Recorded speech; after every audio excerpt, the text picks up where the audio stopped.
सर्वप्रथम महाकारुणिक सम्यक संबुद्ध को त्रिवार वंदन करते हुए तदुपरांत परम पूज्य बोधसत्व बाबा साहब डॉक्टर भीमराव अम्बेडकर जी के प्रति कृतज्ञता का भाव प्रकट करते हुए तदुपरांत श्रद्धावान पाठशालाओं और बच्चों, आप सभी के प्रति मंगल मैत्री की भावना प्रकट करते हुए आज परम पूज्य हैं।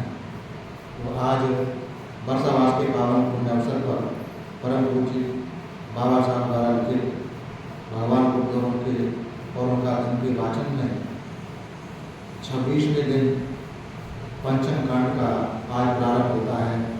पंचम कांड में 5 भाग, संघ, पहला भाग संघ, दूसरा भाग भिक्षु तथागत के भिक्षु की कल्पना, तीसरा भिक्षु के कर्तव्य, चौथा भिक्षु और गृहस्थ, पांचवा भाग गृहस्थों के जीवन नियम।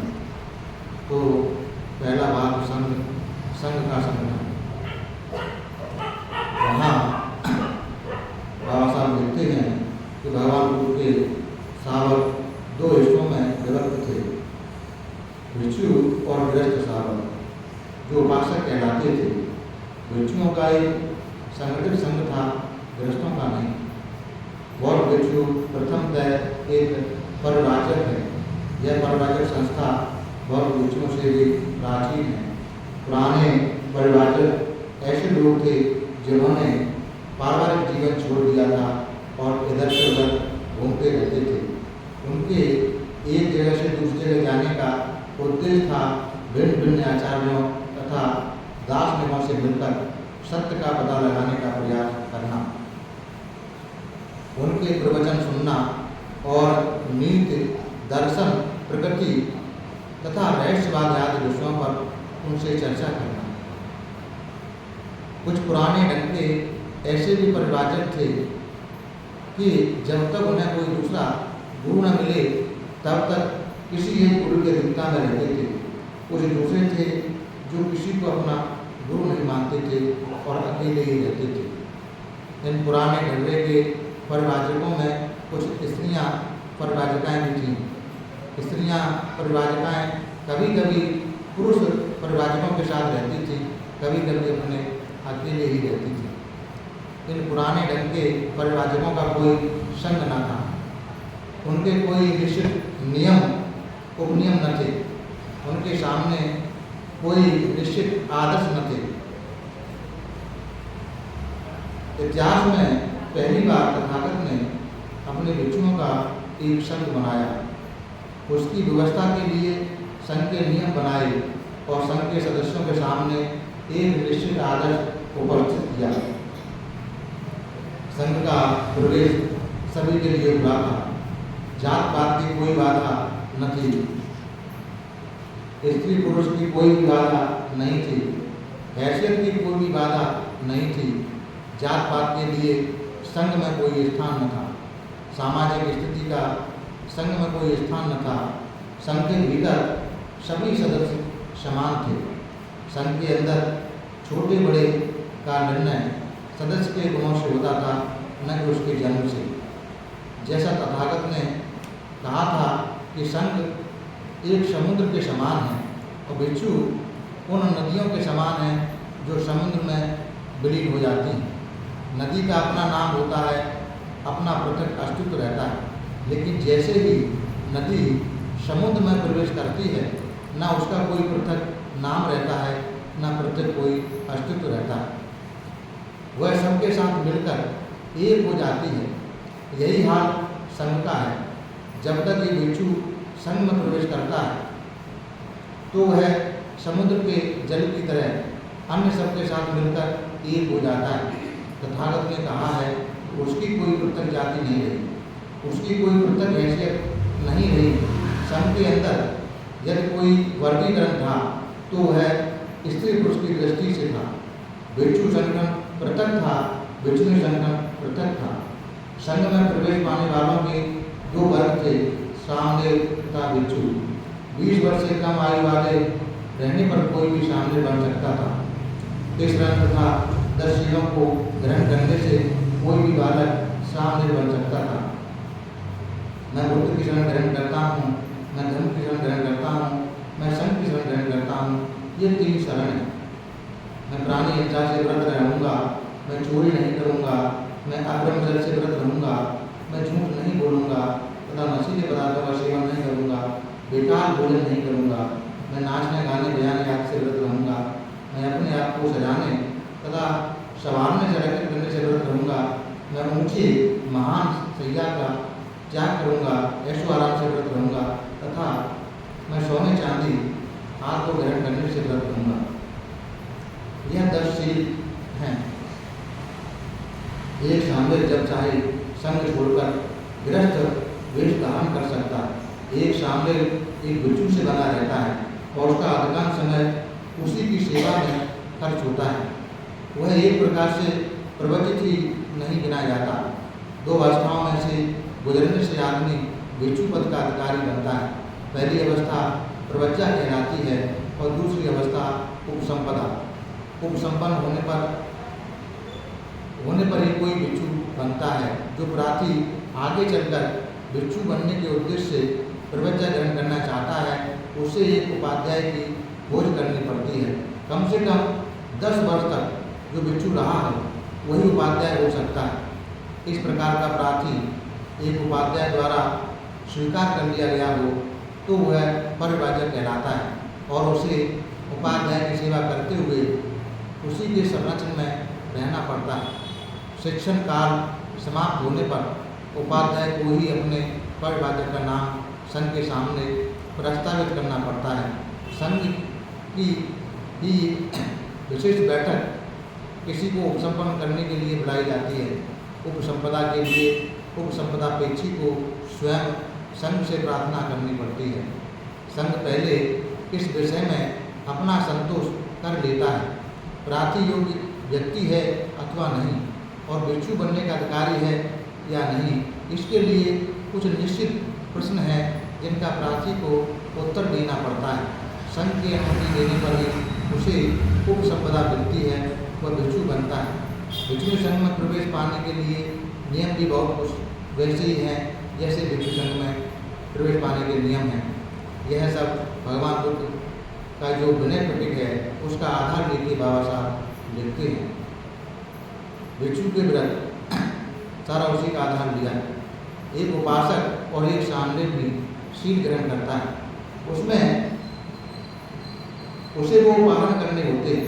एक बिच्छू उन शीलों को शील के रूप में ग्रहण करता ही है, किंतु वह उन्हें व्रत रूप में भी ग्रहण करता है। उसे अपने व्रतों को भंग नहीं करना होता। यदि उन्हें तोड़ता है तो वह संघ के नियम से दंडनीय होता है। एक बिच्छू स्त्री गमन से व्रत रहने का व्रत लेता है। एक बिच्छू चोरी से व्रत रहने का व्रत लेता है। एक बिच्छू प्राकृतिक शक्ति संबंध में शेखी न लगाने से व्रत लेता है। एक बिच्छू किसी मनुष्य की हत्या न करने का व्रत लेता है। एक बिच्छू किसी भी नियम बाह्य वस्तु को अंगीकार न करने का व्रत लेता है। बिच्छू के पास इन 8 चीज़ों के अतिरिक्त और कुछ नहीं होना चाहिए।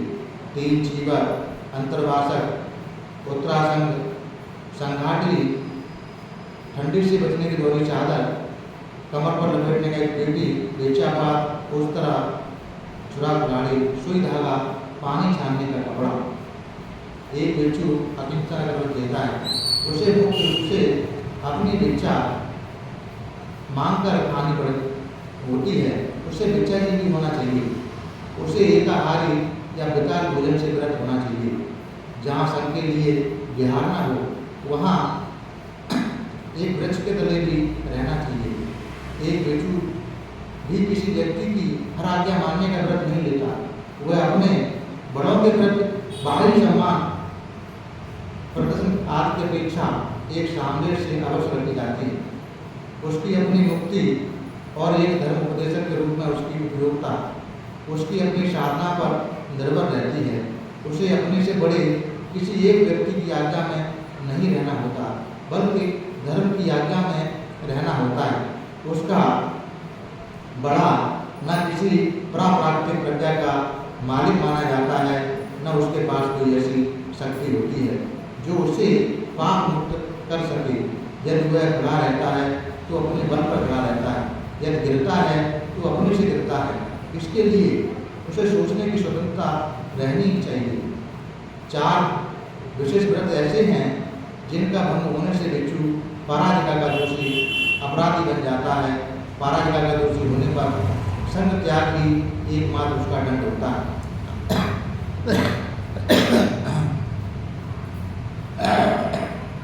अपने लिए किसी भी व्रत का भंग भिक्षु के लिए धर्म के विरुद्ध किया गया अपराध है। उक्त अपराधों में कुछ और भी अपराध हैं जो भिक्षु कर सकता था। वे संघातिशेष कहलाते थे। सांघिक नियमों के संबंधित दोष विनय पिटक के अनुसार संघातिशेष 13 होते। संघातिशेषों का नंबर पराजिकाओं के बाद आता है। ये सारा कुछ बाबा साहब विनय पिटक से यहाँ लिखते हैं। विनय पिटक में जो भिक्षु के नियम हैं, भिक्षु के कर्तव्य हैं, उसको आधार बना के लिखते हैं। इन अपराधों के साथ से साफ साफ बचे रहने की कोशिश के साथ भिक्षु को कुछ और भी प्रतिबंध स्वीकार करने पड़ते हैं। एक गृहस्थ के समान एक भिक्षु जो चाहे सो नहीं कर सकता। इस प्रकार के कुछ प्रतिबंध निषेधीय पांचतीय कहलाते हैं। इनकी संख्या 26 है। उनका संबंध चीवरों की सुकृति अस्वीकृति से है। ऊनी बिछावन, भिक्षापात तथा रोगी की आवश्यकताओं की स्वीकृति अस्वीकृति से है। उनका संबंध चांदी सोने की लेने न लेने से भी है। भिक्षु द्वारा किसी किए जाने वाले क्रय विक्रय से है और सांघिक वस्तु को निजी बना लेने से न बना लेने से है। इन दोषों का दंड भी निषेधीय और पांचतीय होता है। नैसर्गिक और पश्चाताप प्रकट करना होता है। इन प्रतिबंधों के अतिरिक्त भिक्षु जीवन के कुछ और भी प्रतिबंध हैं। वे केवल पांचतीय हैं। इनकी संख्या 92 कहलाती है। यानी बाबा साहब ने जो विनय पिटक में 227 नियम हैं उसके बारे में यहाँ बाबा साहब लिखते हैं। 4 पराजिक हो गया, 13 संघातिशेष हो गया, 26 जो निषेधीय पांचतीय हो गया, 4 और 13 17 और 26 43 और 92 ये जो निषेधीय पांचतीय दोष हैं। भिक्षु और शिष्टाचार इस प्रकार 227 होते हैं। भिक्षु और शिष्टाचार के नियम।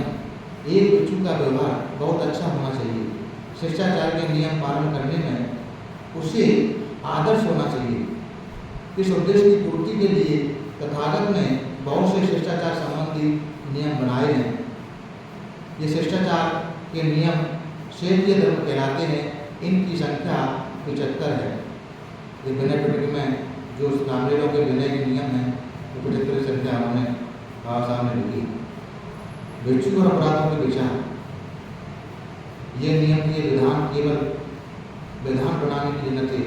उनकी कानूनी स्थिति भी जिसके अनुसार पहले किसी पर निश्चित आरोप लगाना होता था तब संघ उसका विचार करता था और तभी वह या तो दोष मुक्त मानकर छोड़ दिया जाता था या दंड दिया जाता था। बिना विधिवत अदालती विचार के कभी किसी भिक्षु को दंडित नहीं किया जाता था। जिस जगह पर अपराध हुआ उस जगह के निवासी भिक्षुओं का ही न्यायालय होता था।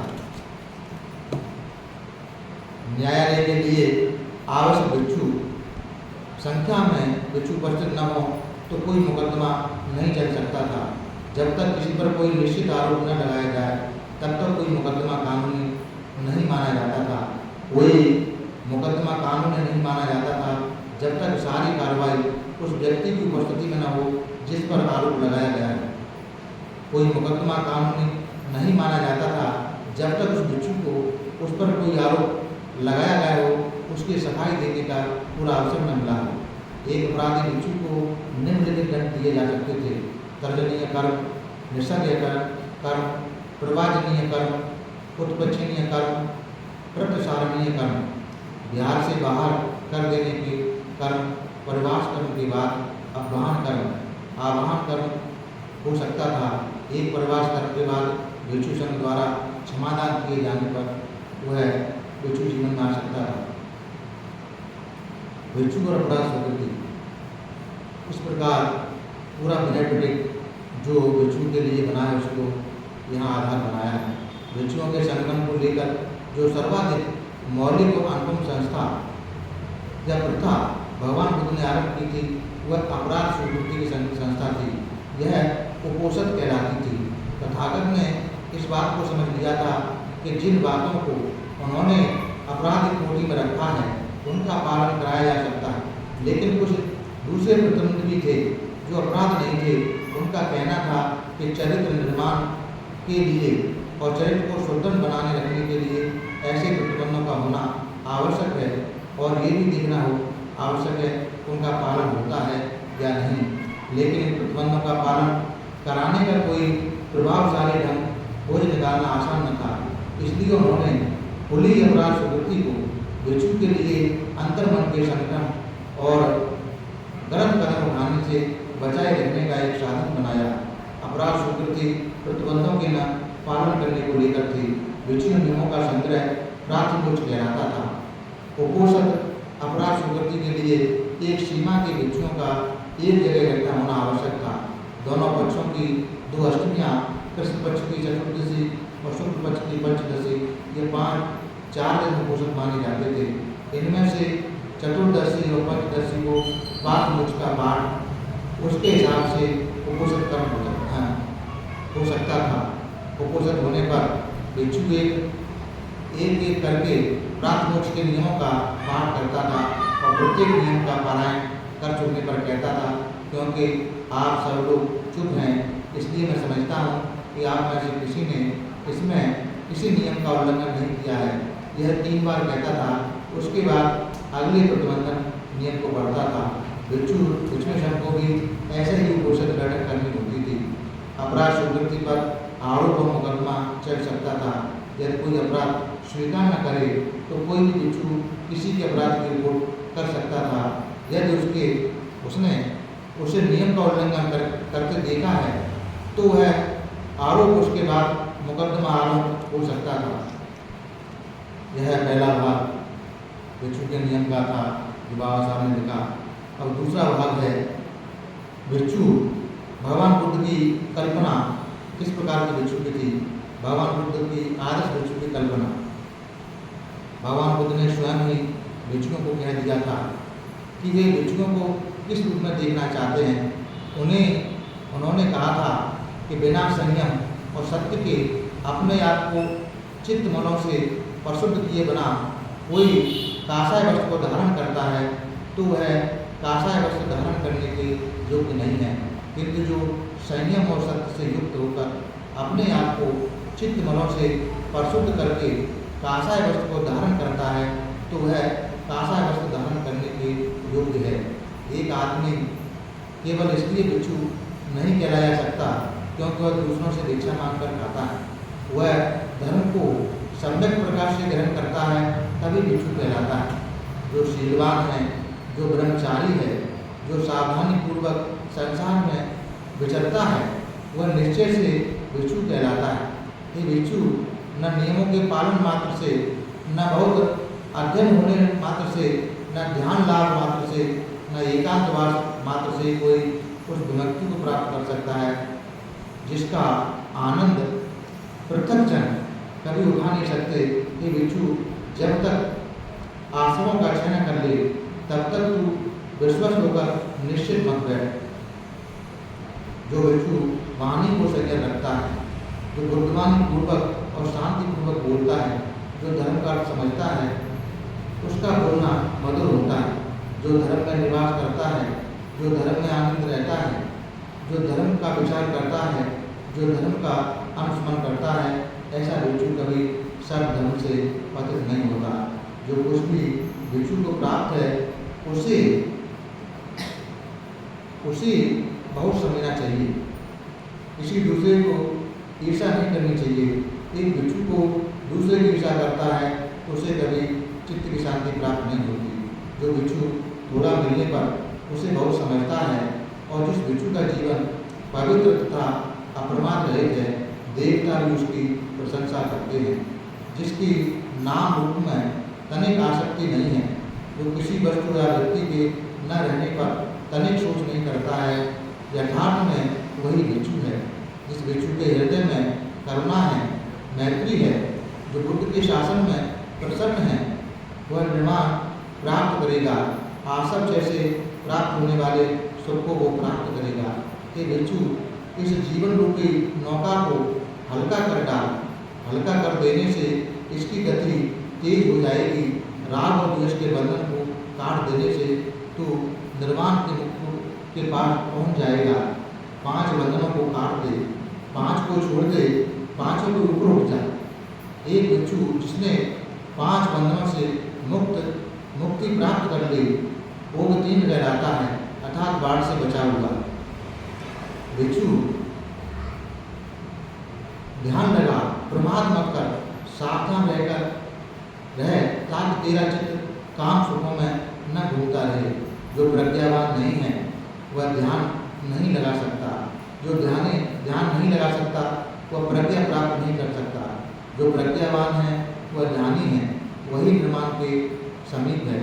भिक्षु जब अपने एकांतवास में प्रवेश करता है और जब उसका चित्त शांत होता है, जब उसे सद्धर्म का साक्षात्कार होता है, तो उसे दिव्य सुख का अनुभव होता है। एक बुद्धिमान भिक्षु के लिए यही प्रगति कर्म श्रेष्ठ है। इंद्रिय संयम, संतोष, प्रातः के नियमों का पालन, पवित्र अप्रमादी मित्रों की संगति। जो भिक्षु भिक्षाजीवी होगा, जो अपने कर्तव्य पालन में प्रमाद नहीं करेगा, वह प्रीति प्रमुखता की बहुलता में दुख का अंत कर सकेगा। एक भिक्षु अपने से अपने को उत्साहित कर, अपने से अपनी परीक्षा कर। जब तू आत्मरक्षित रहेगा तो मेधावी होगा और सुखी रहेगा, क्योंकि अपना आप ही अपना स्वामी है, अपना आप ही अपनी गति है। इसलिए अपने आप को उसी तरह काबू में रख जैसे व्यापारी अच्छे घोड़े को। जो भिक्षु अप्रमाद में आनंद रहता है, प्रमाद से डरता है, वो आग की तरह अपने छोटे बड़े बंधनों को जलाता हुआ विचरता है। जो भिक्षु अप्रमाद में आनंद रहता है और प्रमाद से डरता है, उस का पतन नहीं हो सकता। उसे निर्माण के समीप भी जानो। गौतम बुद्ध भगवान के शावक सदैव जागरूक रहते हैं। उन्हें दिन रात बुद्ध का ध्यान रहता है। गौतम के शावक सदैव जागरूक रहते हैं। उन्हें दिन रात संघ का ध्यान रहता है। गौतम बुद्ध के शावक सदैव जागरूक रहते हैं। उन्हें दिन रात धर्म का ध्यान रहता है। गौतम बुद्ध के शावक सदैव जागरूक रहते हैं। उन्हें दिन रात अपने शरीर संबंधी क्रियाओं का ध्यान रहता है। गौतम बुद्ध के शावक सदैव जागरूक रहते हैं। उन्हें दिन रात करुणा का, अहिंसा का ध्यान रहता है। गौतम बुद्ध के शावक सदैव जागरूक रहते हैं। उन्हें दिन रात योग अभ्यास का, भावना का, ध्यान का, साधना का ध्यान रहता है। संसार छोड़ना भी कठिन है, संसार में रहना भी कठिन है। विहार भी दुष्कर है, घर भी दुष्कर है। अपने समान लोगों के साथ गृहस्थी भी आसान नहीं है। प्रवचित का जीवन भी आसान नहीं है। जो आदमी श्रद्धा युक्त है, जो शीलवान है, जो यशस्वी है तथा जो ऐश्वर्यवान है, वह जहाँ जहाँ भी जाता है हर जगह पूजित होता है। जहाँ बाबा साहब ने धम्मपद का सहारा लेकर यह भिक्षु के बारे में उसके कर्म बताए हैं कि कैसे भिक्षु का होना चाहिए। दूसरा लिखते हैं बाबा साहब, भिक्षु और तपस्वी में अंतर। एक भिक्षु तपस्वी होता है, उत्तर नहीं है। निरोध परिवाचक से बातचीत करते हुए स्वयं तथागत ने नकारात्मक उत्तर दिया था। एक बार भगवान बुद्ध राजगृह में गृहकूट पर्वत पर ठहरे हुए थे। उस समय उदुम्बर रानी के उद्यान में बहुत से परिवाचकों के साथ निग्रोध परिवाचक रहता था। उस उद्यान परिवाचकों के लिए परित्यक्त था। उस समय भगवान बुद्ध गृहकूट पर्वत से नीचे उतरकर जहाँ मोरों के चुमने की जगह थी वहाँ आए और सुमगधा नदी के तट पर चहलकदमी करने लगे।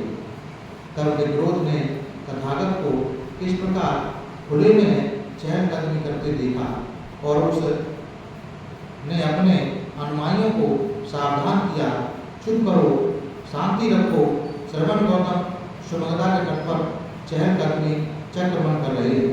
उसके ऐसा कहने पर परिव्राजक चुप हो गए। तब तथागत निग्रोध परिव्राजक के पास पहुँचे। निग्रोध परिव्राजक बोला, हे भगवान, हे सुगत, आप पधारें, भगवान का स्वागत है, तथागत का स्वागत है। चिरकाल के बाद भगवान ने इधर दर्शन देने की कृपा की है, आप कृपया आसन ग्रहण करें, आपके लिए आसन सुसज्जित है। तथागत ने सज्जित आसन ग्रहण किया। निग्रोध भी एक नीचा आसन लेकर निकट ही बैठ गया और बोला, क्योंकि श्रवण गौतम हमारे यहाँ आए हैं, हम श्रवण गौतम से यह प्रश्न पूछना चाहते हैं, क्या है यह तथागत का धर्म विनय, जिससे तथागत अपने श्रावकों को विनीत करते हैं। जिस धर्म विनय को सीखकर तथागत के श्रावक संतोष लाभ करते हैं, उसे अपना शरण स्थान स्वीकार करते हैं, उसे लोकोत्तर धर्म मानते हैं। भगवान कहते हैं, निग्रोध दूसरी दृष्टि वाले के लिए, दूसरी प्रवृत्ति वाले के लिए तथा दूसरी मान्यता वाले के लिए बिना अभ्यास, बिना शिक्षण से यह कठिन है। यह समझ सके क्या है तथागत का धर्म विनय, जिससे तथागत अपने श्रावकों को विनीत करते हैं। जिस धर्म विनय को सीखकर तथागत के श्रावक संतोष लाभ करते हैं, उसे अपना शरण स्वीकार करते हैं, उसे लोकोत्तर धर्म मानते हैं। लेकिन ये निग्रोध, तू मुझसे अपने इस सिद्धांत के बारे में, इस कठोर तपस्या के बारे में पूछ की तपस्या में किस बात की पूर्ति होती है, किस बात की पूर्ति नहीं होती। तब निग्रोध ने तथागत से कहा, भगवान, हम आत्मक्लेशदायक कठोर तपस्या के समर्थक हैं, हम उन्हें आवश्यक मानते हैं, हम उनसे चिपटे हुए हैं, इनसे किस बात की पूर्ति होती है, इनसे किस बात की पूर्ति नहीं होती। निग्रोध उदाहरण के लिए एक तपस्वी नग्न रहता है, कुछ भक्ति बातें करता है, अपने हाथ चाटता है। यदि कोई कहे कि भिक्षा प्रदानिए तो उसकी भी नहीं सुनता, यदि कोई कहे कि भिक्षा के लिए रुकिए तो उसकी भी नहीं सुनता। जो कुछ उसके लिए खास तौर पर लाया गया हो उसे स्वीकार नहीं करता, जो कुछ उसके लिए खास तौर पर तैयार किया गया हो उसे स्वीकार नहीं करता, कोई निमंत्रण स्वीकार नहीं करता, वह पकाने के बर्तन में दी हुई चीज़ें स्वीकार नहीं करता, देहरी के अंदर रखी हुई कोई चीज़ स्वीकार नहीं करता, न होटल में रखी हुई, न लकड़ियों में रखी हुई, न चक्की में पिसी हुई, न उन दो जनों द्वारा दी गई कोई चीज़ स्वीकार करता है जो इकट्ठे बैठकर खा रहे हों। न एक गर्मनी से, न किसी गाय से, न उस स्त्री से जो किसी आदमी के साथ रहती हो, न उस समय इकट्ठी हुई भोजन सामग्री जब सूखा पड़ा हो, न उस स्थान से कोई चीज़ स्वीकार करता है जहाँ टोकता हो, न जहाँ मक्खियाँ ढूंढा रही हों, न जहाँ मांस मछली भी स्वीकार करता है, न वह तेज नशीले पेय पदार्थ भी स्वीकार करता है, न वह चावल का मांस भी स्वीकार करता है।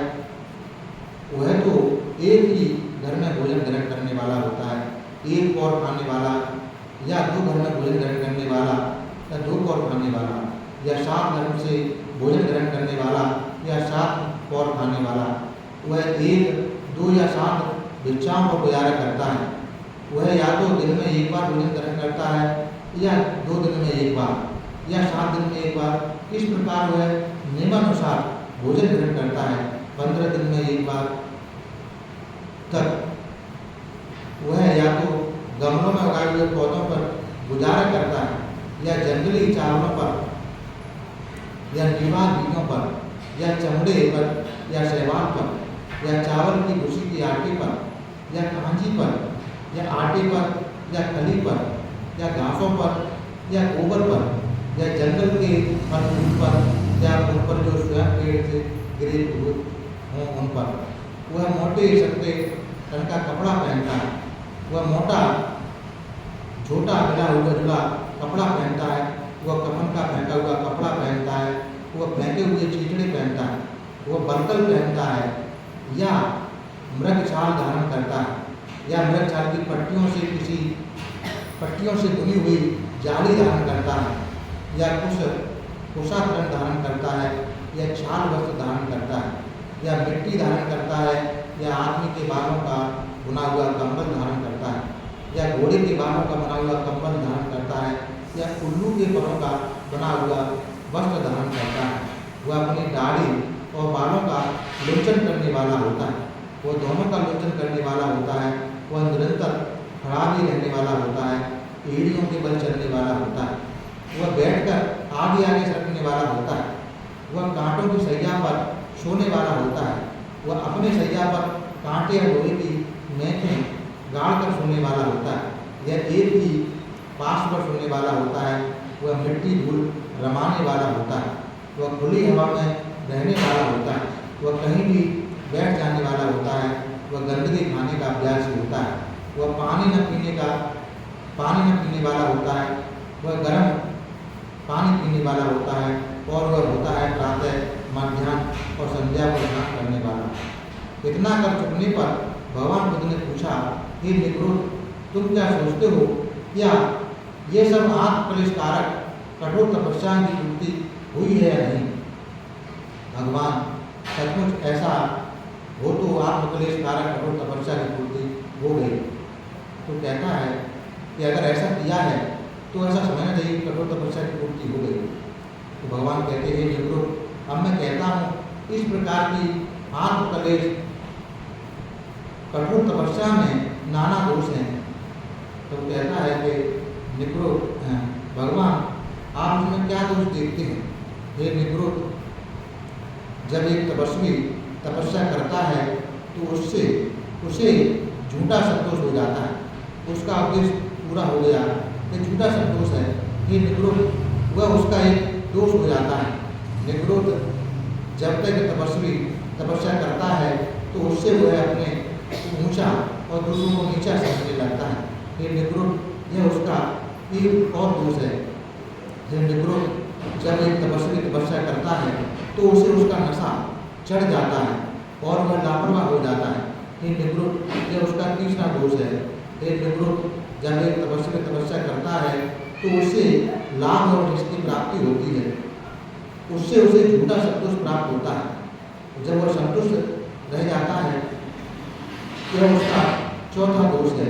ये निगृत, जब एक तपस्वी को लाभ और रिश्ते की प्राप्ति होती है तो उससे वह अपने को ऊंचा और दूसरों को नीचा समझने लगता है। ये निगृत, यह उसका एक पांचवा दोष है।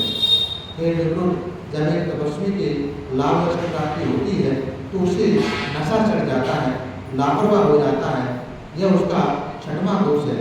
हे निगृत, जब एक तपस्वी तपस्या करने लगता है तो वह भिन्न भिन्न प्रकार के भोजनों में भेंट करने लगता है कि यह मेरे अनुकूल पड़ता है, यह मेरे प्रतिकूल पड़ता है।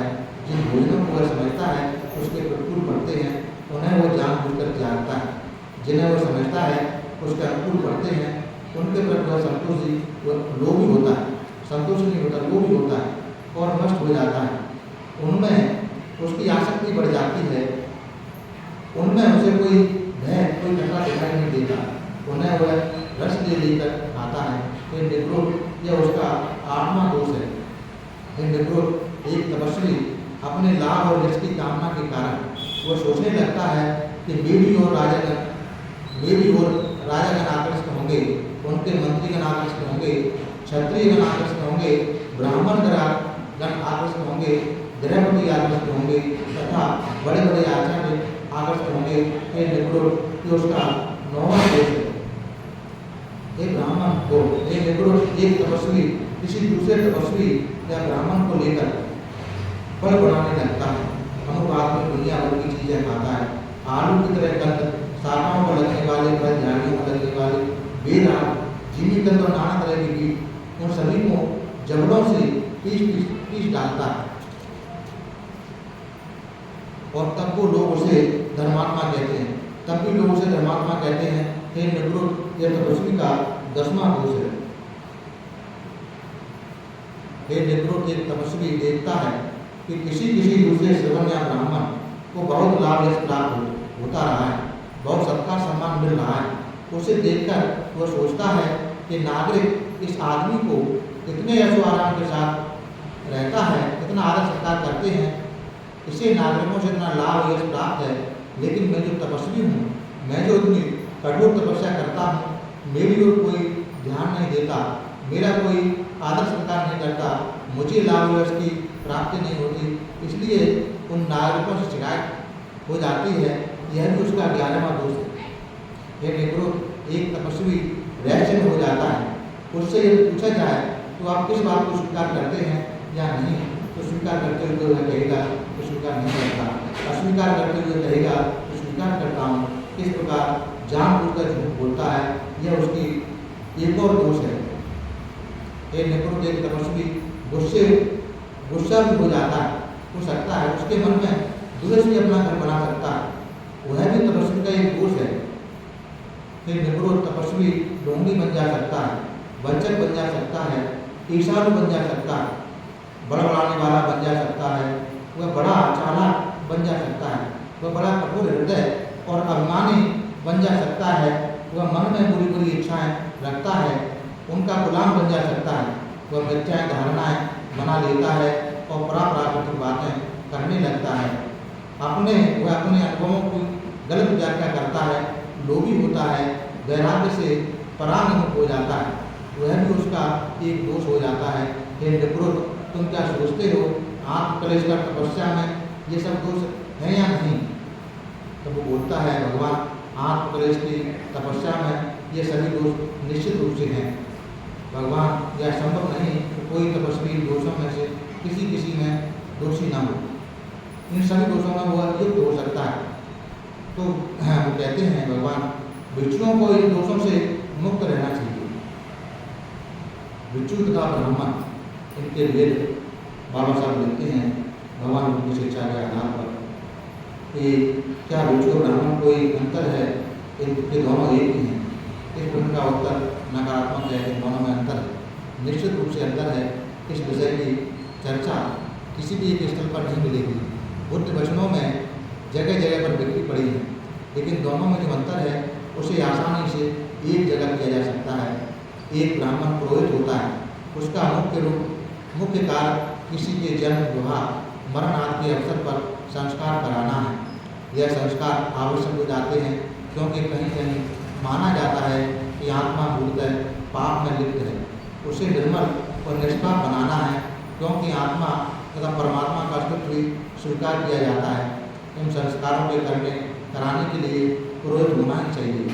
एक भिक्षु न तो किसी मूल पाप में विश्वास करता है, न आत्मा या परमात्मा में विश्वास करता है, इसलिए वह उस भिक्षु से भिन्न होता है, उस पुरोहित से भिन्न होता है। ब्राह्मण पैदा होता है, भिक्षु बनता है। ब्राह्मण की जाति होती है, भिक्षु की कोई जाति नहीं होती। एक बार ब्राह्मण के घर में पैदा हो गया, जन्म भर के लिए ब्राह्मण है। कोई पाप, कोई जुर्म ऐसा नहीं जो कि एक ब्राह्मण को अब्राह्मण बना सके, लेकिन एक बार भिक्षु बन जाने पर वह आवश्यक नहीं होता कि वह भिक्षु जन्म भर के लिए बना रहे। एक भिक्षु बनता है, किंतु यदि कभी कोई ऐसी बात कर बैठे जो भिक्षु बने रहने के अयोग्य बना दे तो भिक्षु नहीं रह सकता। ब्राह्मण बनने के लिए किसी प्रकार का मानसिक या नैतिक शिक्षण अनिवार्य नहीं है। ब्राह्मण के जिस बात की आशा केवल आशा की जाती है वह उसके अपने धार्मिक शास्त्र ज्ञान ही है। भिक्षु की बात उससे सर्वदा बिल्कुल है, मानसिक तथा नैतिक शिक्षण उसका जीवन प्राण है। एक ब्राह्मण जितनी चाहे उतनी संपत्ति प्राप्त कर सकता है, एक भिक्षु नहीं कर सकता। यह छोटा हक नहीं है। आदमी की मानसिक और नैतिक स्वतंत्रता और विचार के क्षेत्र में भी और कार्य के क्षेत्र में भी संपत्ति कड़े से कड़े प्रतिबंध का काम करती है। इनमें दो प्रवृत्तियों में संघर्ष पैदा होता है। इसलिए ब्राह्मण हमेशा प्रवर्तन का विरोधी रहा है, क्योंकि उसके लिए प्रवर्तन का मतलब है शक्ति की हानि, धन की हानि। संपत्ति के लिए भिक्षु मानसिक और नैतिक तौर पर स्वतंत्र होता है।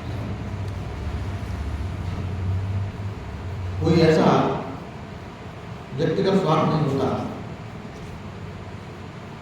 जो उसकी ईमानदारी और सच्चाई में बाधक बन सके।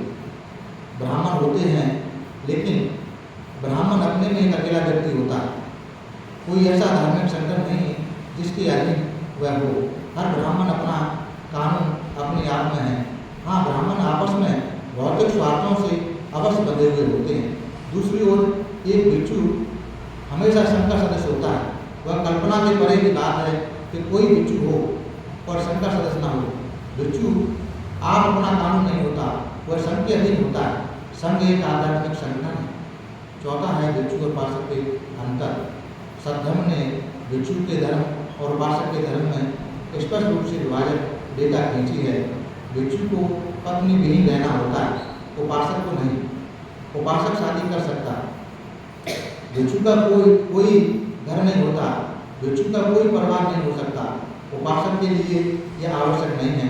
उपासक का घर भी हो सकता है, उपासक का परिवार भी हो सकता है। भिक्षु को कोई संपत्ति नहीं हो सकती, लेकिन गृहस्थ की संपत्ति हो सकती है। वह संपत्ति रख सकता है। भिक्षु के लिए प्राणी हिंसा अनिवार्य तौर पर वर्जित है, गृहस्थ के लिए नहीं है। वह अवस्था विशेष में जीव हत्या भी कर सकता है। यूँ पंचशील के नियम दोनों के लिए समान हैं, लेकिन भिक्षु के लिए व्रत रूप में है। उन्हें वह तोड़ने पर दंड का भागी होगा। उपासक के लिए अनकरणीय नियम है, वह उसे तोड़ भी सकता है। भिक्षु के लिए पंचशील पालन करना अनिवार्य विषय है, गृहस्थ के लिए उसके अपने विवेक पर निर्भर करता है। तथागत ने दोनों के धर्म में ऐसा भेद क्यों रखा? इसके पीछे कोई न कोई खास कारण होना चाहिए, क्योंकि बिना विशेष कारण के तथागत कभी भी कुछ करने वाले नहीं थे। कहीं भी इसका कारण तथागत ने स्पष्ट रूप से नहीं कहा। यह हमारे अनुमान का विषय है कि तो भी यह आवश्यक है इस विभाजक रेखा का कारण स्पष्ट समझ में आ जाए। इसमें कोई संदेह नहीं कि तथागत अपने धर्म द्वारा इस पृथ्वी पर धर्म राज्य स्थापित करना चाहते थे। इसलिए उन्होंने सभी को अपने धर्म का बिना उपदेश दिया, भिक्षुओं को भी दिया, गृहस्थों को भी दिया। लेकिन तथागत यह भी जानते थे कि सर्व सामान्य आदमियों को धर्म का उपदेश देने मात्र से वह आदर्श समाज की स्थापना न कर सकेंगे, जिसका आधार एकमात्र धर्म होगा। आदर्श के लिए व्यवहारिक होना आवश्यक है। इतना ही नहीं, लोगों को वह व्यवहारिक लगना भी चाहिए, तभी लोग तक पहुँचने का प्रयास कर सकते हैं। इस तरह का प्रयत्न भी तभी आरंभ हो सकता है जब लोगों के दिमाग के सामने एक आदर्श पर आश्रित एक समाज का यथार्थ स्वरूप हो, जिसके सर्वसामान्य जनता भी यह समझ सके कि आदर्श कोई अव्यवहारिक नहीं था, बल्कि ऐसा था जो साकार हो सके। तथागत ने जिस धर्म का उपदेश दिया, संघ उसी का एक साकार सामाजिक नमूना है। यही कारण है कि भगवान बुद्ध ने एक भिक्षु के धर्म और एक उपासक के धर्म में एक विभाजक रेखा खींची। भिक्षु तथागत के आदर्श समाज की मिसाल भी था। उपासक को यथासामर्थ्य उसका अनुकरण करना था। एक प्रश्न और भी है, तो वह यह कि भिक्षु का जीवन कार्य क्या? एक भिक्षु जीवन व्यक्तिगत साधना के लिए अथवा उसे लोगों की सेवा अथवा उनका मार्गदर्शन करना है। इन दोनों ही उसके जीवन कार्य हैं। व्यक्तिगत साधना भी करनी है और लोगों का मार्गदर्शन भी करना है। बिना व्यक्तिगत साधना के वह नेतृत्व नहीं कर सकता। इसलिए उसे अपने में संपूर्ण सर्वश्रेष्ठ धार्मिक ज्ञान संपन्न व्यक्ति बनना ही होगा। इसके लिए उसे व्यक्तिगत साधना करनी होगी। एक भिक्षु गृह त्याग करता है, संसार त्याग नहीं करता। वह अपने घर को इसलिए छोड़ता है ताकि उसे उन लोगों की सेवा करने का अवसर मौका मिल सके जो अपने अपने घरों में बुरी तरह से आसक्त हैं, जो दुख में पड़े हैं, जो चिंता में पड़े हैं, जिन्हें चैन नहीं है और जिन्हें सहायता की अपेक्षा है। करुणा जो कि धर्म का सार है, का कायदा है कि हर आदमी दूसरों से प्रेम करे, दूसरों की सेवा करे। भिक्षु भी इसका अपवाद नहीं है। व्यक्तिगत साधना में चाहे कोई कितना ही ऊंचा क्यों न हो जाए, यदि कोई भिक्षु पीड़ित मानवता की ओर से उदासीन है तो वो भिक्षु नहीं है। वह दूसरा कुछ और भी हो सकता है, फिर भिक्षु नहीं हो सकता। ऐसा बाबा साहब जो समाज के लिए जो अपने कर्तव्य नहीं समझता, उसको बाबा साहब ने भिक्षु की संज्ञा से अलग रखा। तो इस प्रकार बाबा साहब ने विनय पिटक के आधार पर भिक्षु के नियम, भिक्षु के विनय, भिक्षु के कर्म बताए, उपासकों में भेद बताया, ब्राह्मणों में भेद बताया, तपस्या में भेद बताया। कल हम पंचम कांड का तीसरा भाग भिक्षु के कर्तव्य के बारे में देशना करेंगे, उसका वाचन होगा। आज आप लोगों ने सुबह में श्री धर्म के लिए ध्यान किया, चंद्रमन ध्यान किया, शुद्ध श्रवण किया, पूजा वंदना ली, बहुत सारे पुण्य संचय किए। शाम में भी श्री ग्रहण किया, पूजा वंदना ली, धर्म श्रवण किया। ये सभी पुण्य के बढ़ाने वाले कार्य हैं जो हम लोगों ने पुण्य अर्जित किए हैं। ये सारे पुण्य हम सबसे पहले सभी देवताओं को अनुमोदन करते हैं। इस पुण्य के बल से सभी देवताओं का श्रद्धा, शील, श्रुत, त्याग, प्रज्ञा आगे बढ़ जाए।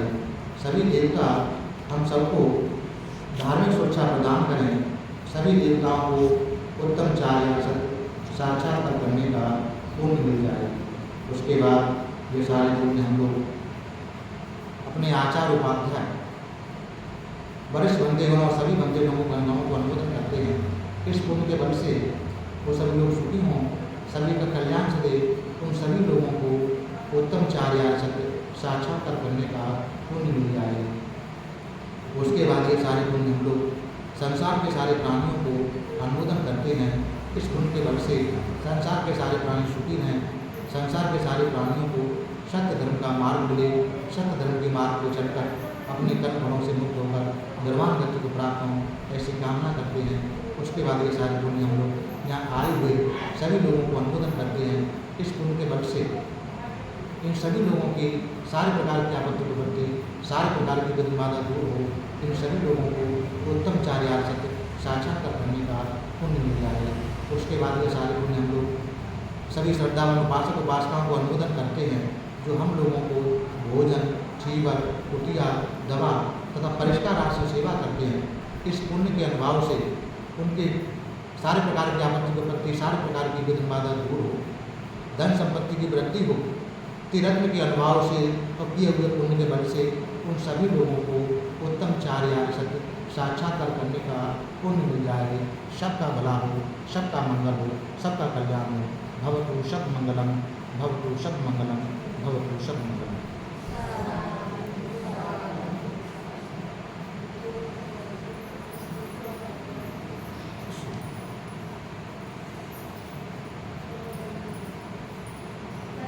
मंगल।